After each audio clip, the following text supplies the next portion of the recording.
Hey everyone, I'm Rob Scott from UC Today, and we're bringing you all the latest news and conversation from the unified communications and collaboration space. So today I'm joined by David Fischer from Luware, and we're going to be discussing their new contact center module, which is part of Luware Nimbus, the customer service suite for Microsoft Teams. Welcome, David. Hey Rob, good to meet you. Thanks for joining me, David. How's things? Oh, really good, thank you. Can't complain. Good. Just before we jump into today's session, how about we just do a quick introduction? Tell us a little bit about yourself and what you do at Luware, please. Yeah, so I'm leading the sales team. I'm with the company for 6 years now. Actually, I was fortunate enough to be part of most of the growth. I was number 18, I think, 6 years ago. Quite a while, quite a journey. And now I'm responsible for the global sales team, but we are still heavily based in Europe. So we have a couple of people in Germany, some in the UK, and a big team in Switzerland as well. Fantastic. Thanks for that. So I suppose before we dive into the product, tell us a little bit about the kind of background to Luware Nimbus and the contact center suite that you've got. Yeah, absolutely. So maybe if I'm allowed to step back a little bit. So we are building customer-centric solutions for Microsoft UC for 11 years now. And we always try to do, I think in the market, everybody calls it a native solution.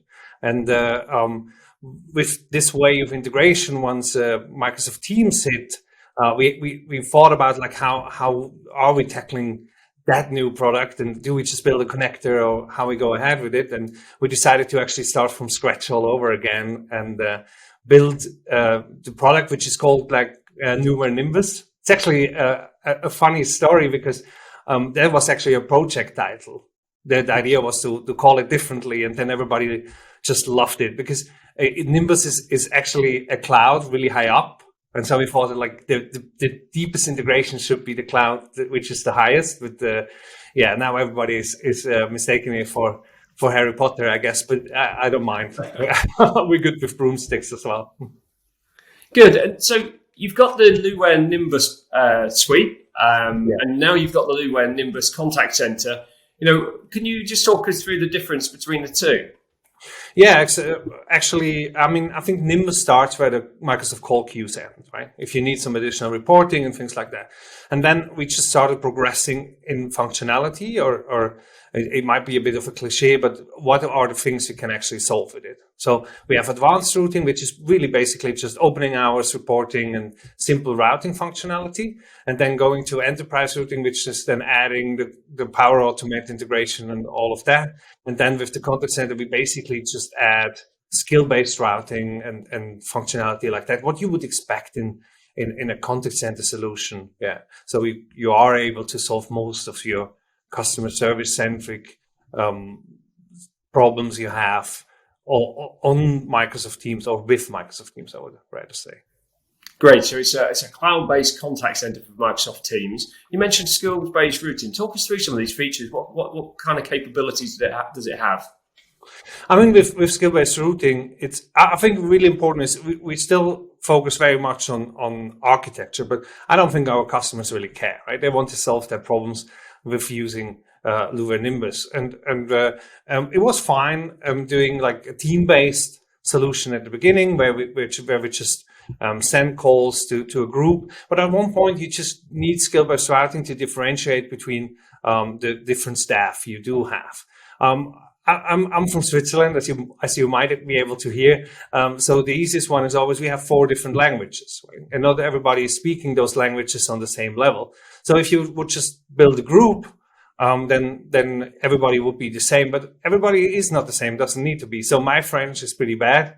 But obviously I'm a native German speaker, and I can hang in English. So you would just give me a native speaker in German and probably a proficient in English, and then my French level would be way down. But if nobody's available in the French hotline, I'm still able to pick up the phone and say bonjour, and try to just tag on myself too until I can transfer the call or do something with it, or say somebody is calling back. And I think that always has been the idea of skill-based routing. But for us, the important part about it is that it's all integrated in your central experience hub, which is Microsoft Teams.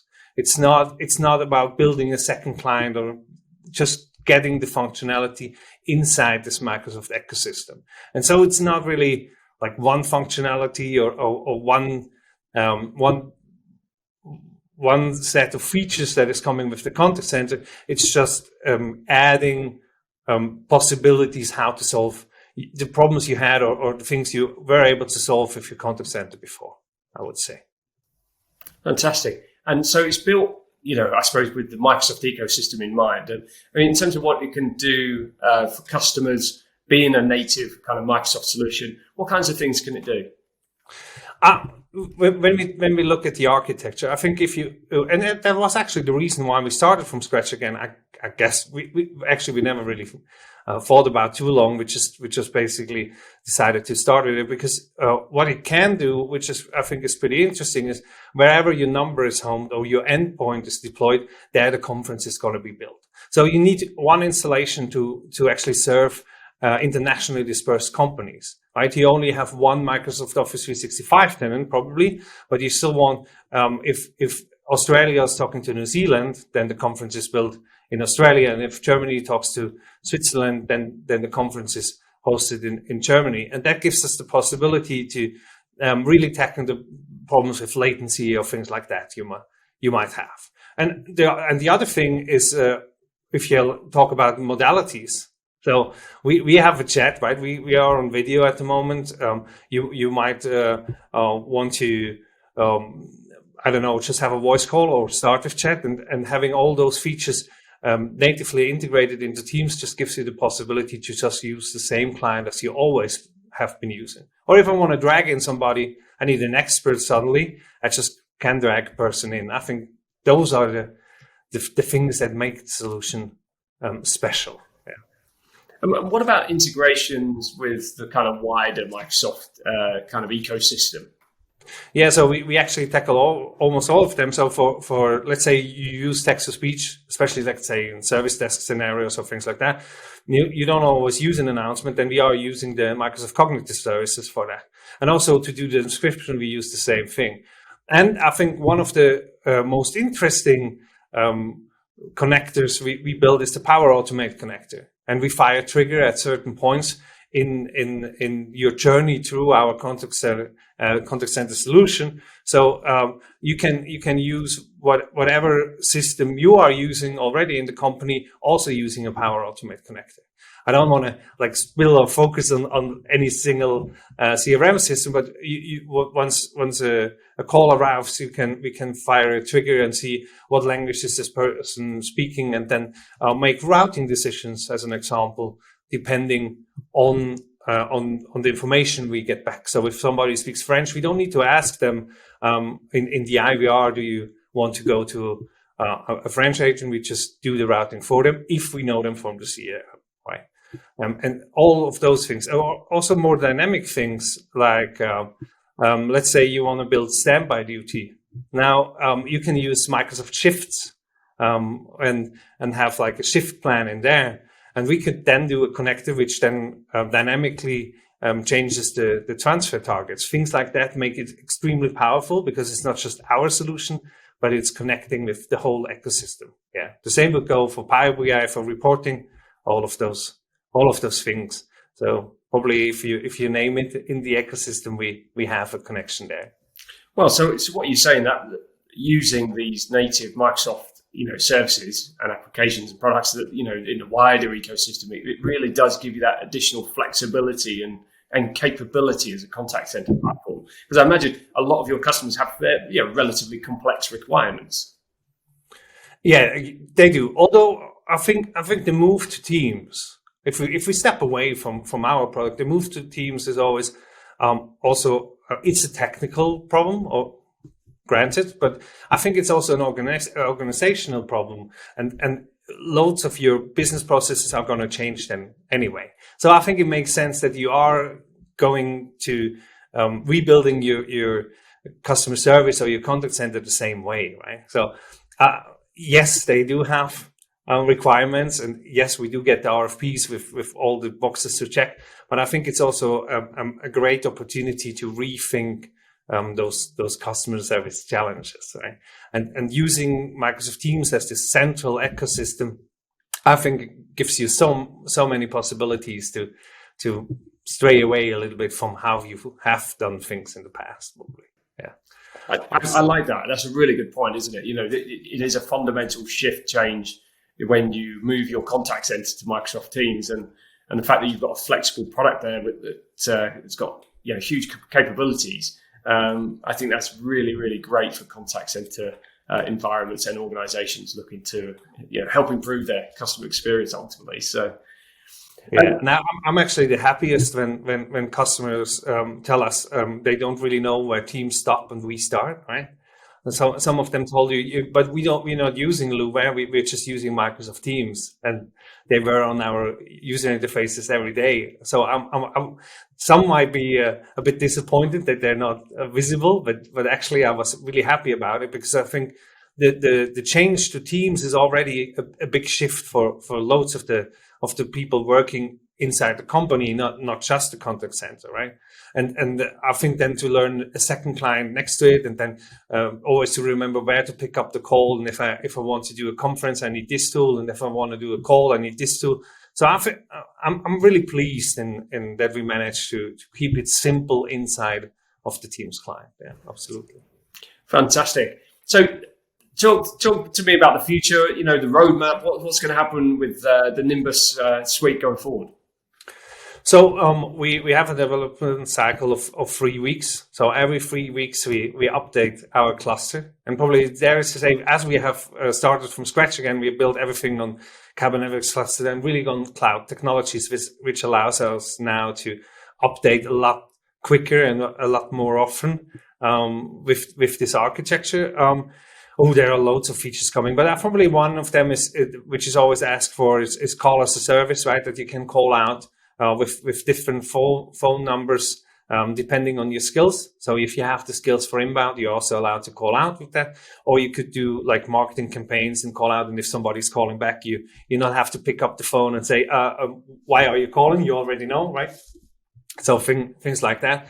And then I think really the improvement of the all the dynamic parameters in conjunction with Power Automate. I think that's so powerful, right? If you can use Power Automate at every step inside your customer service organization to fire triggers in all directions, so you can, I don't know, put a list together where everybody who's waiting more than 50 seconds gets on this list, and then somebody calls them and apologizes. Probably not after 50 seconds, but you get an idea on how flexible it can be then, and I'm really excited about that part. Right?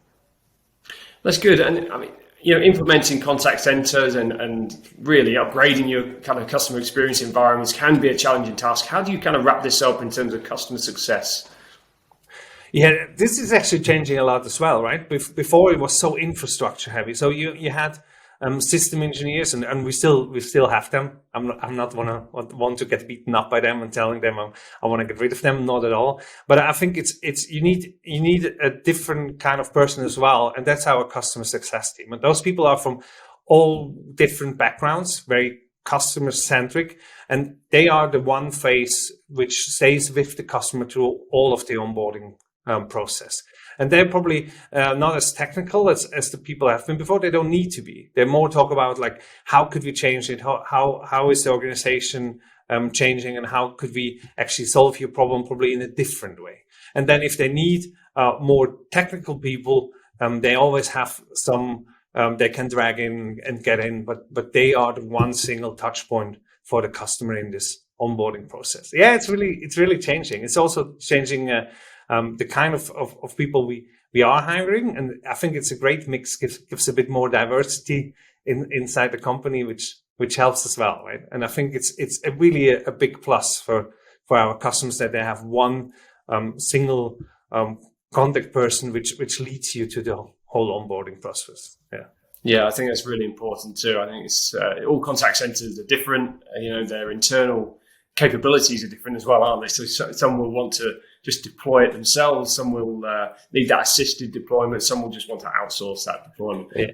Which you can by now, to be fair, right? It's incredible. Before it took us like 7-8 days just to have the base installed, right? Exactly. Now, Yeah, we Yeah, haven't got the infrastructure kind of costs really nowadays, have we? absolutely. Just to turn the thing on and screw it into the IT cabinet. So Yeah, yeah, you probably shouldn't tell, right? The record, if you click on everything just next, somebody, like one of the partners has done it in 41 minutes and the tenant was running, right?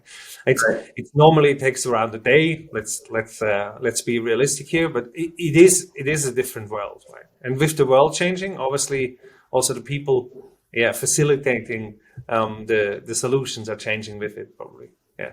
Yeah, absolutely. You got to remain agile in today's world, it seems. So yeah, it makes you. If you were before, it makes you. That's for sure.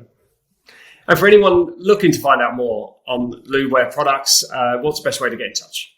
I think the easiest is go to our website, right? If you want to book a demo, there is a button for that. Then you probably reach somebody from my team if you just want some information. I think our marketing department has done a good job to explain and get like the first information out, and then we're really happy if somebody clicks that button and reaches out to us, and we would love to talk more about it. Absolutely. So jump onto luware.com and there's lots of information on there. I'm sure you'll enjoy the content and blogs and everything else that's on there. So, hey, David, it's been great talking to you. Thank you so much for joining me today. Yeah, perfect. Thank you, Rob, for your time and your questions. Have a great day. And that's it from us. If you've enjoyed today's session, please subscribe to UC Today News and give this video a quick share on social, as it's always appreciated. And if you're a UC fan and want to be part of the conversation, you can join us using the UC News hashtag on LinkedIn, Twitter, and Facebook. And our social links are in the description. I'm Rob Scott from UC Today. Thanks for watching.